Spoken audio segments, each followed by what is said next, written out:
Hey guys, Veebat here with another V-Plays, and we're going to be taking out the Seafang. Now the Seafang used to be the premium aircraft a lot of people ended up picking up because it was a British multi-role. It was the only British multi-role at this tier because before the line didn't actually go all the way through past tier 6 actually. This thing gets the same guns that you would get on any other British aircraft at this tier, so you're going to be getting the 4 Mark V Hispano cannons, so we're getting that consistent damage output that we're used to, but you also sacrifice a bit of the air-to-ground payload in order to get pretty decent maneuverability as well as some pretty decent altitude performance for this bracket as well. You do see that it does have counter-rotating props. It has a very thin wing, allowing it to be able to get some of those better airspeeds. But this, of course, was another one of those aircraft that was just developed a little bit too late. Probably would have been really good as a prop fighter at the time that it was being developed, but when it comes to the fact that the jets were really coming online at this point, you find that this thing just paled in comparison and fell off the radar. Let's come back around. Retaining some pretty decent airspeed, good consistency on the guns, and I still have some air-to-ground payload I can dispense.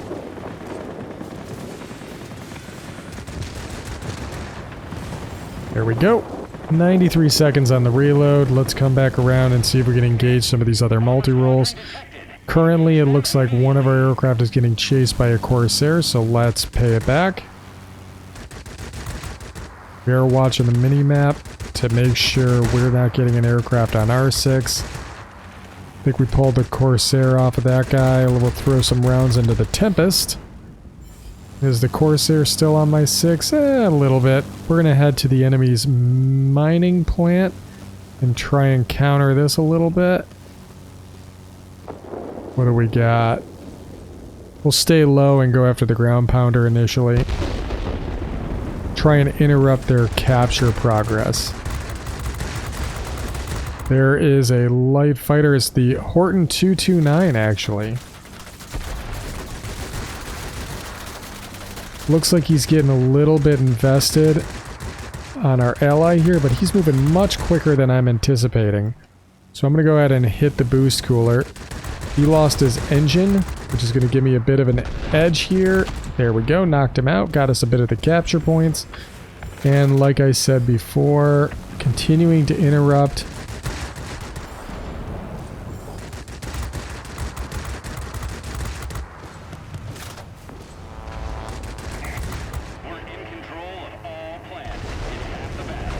Ooh, what's this? The Tempest?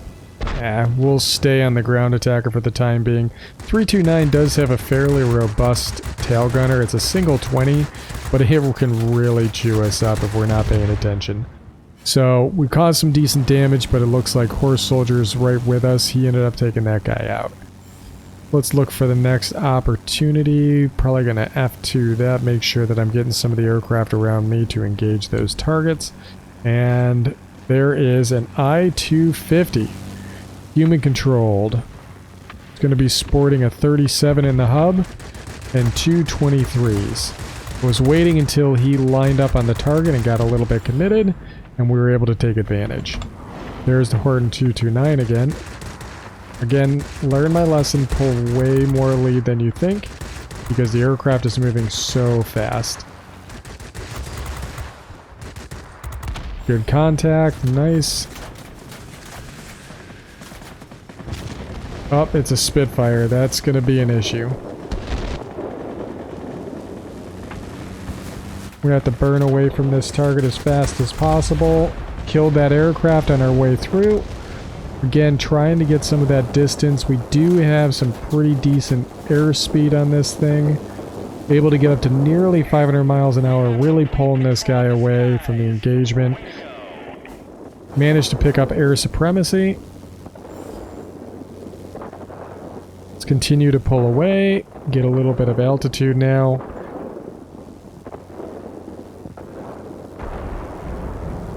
And did he just crash? Yes, he did. All right.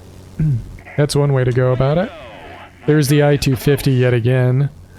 We may be having to recapture that zone, but I'm not too worried about it. But yeah, the Seafang, the Seafang's overshadowed by a lot of different aircraft that are out there for obvious reasons.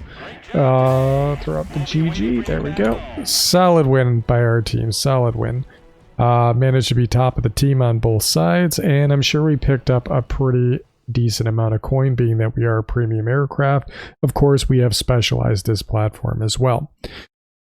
But yeah, it's definitely overshadowed by aircraft like the Vampire F1, especially. P-80 wasn't out when this aircraft was out, so now the P-80 is also a really good American platform. So even still, like if we were to compare this to the Tempest has this thing beat on almost all fronts. So let's go ahead and do like a quick aircraft comparison, since I'm going to put my money where my mouth is. We're talking about specialized versus non-specialized. The Tempest gets 8 rockets opposed to the measly 4 we get on this one.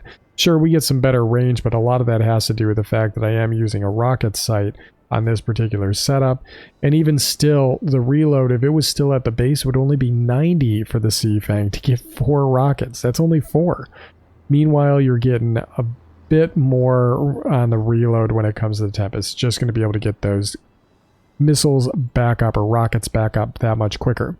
Identical gun configurations, so we're not winning in that department either. When it comes to the survivability, they're identical.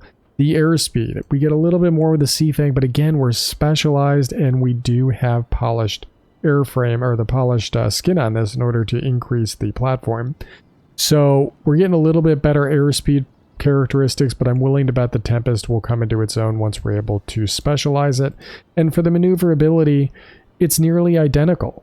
In fact, it's not identical, because currently the Tempest pilot is sitting inside the Seafang. So if we were to send this guy back to the barracks, I cannot send him back to the barracks, but if I were to put him back into this platform, you'll see that the Tempest ends up getting a 10.5 second turn time. So again, we're getting a little bit better with the Tempest once we're able to put in his pilot. You get a bit more altitude performance when it comes to the Seafang, but that's the only major difference between these platforms. So you get a little bit more airspeed, you get a little bit more altitude when it comes to the Seafang, but in every other aspect, the Tempest is going to have it in spades.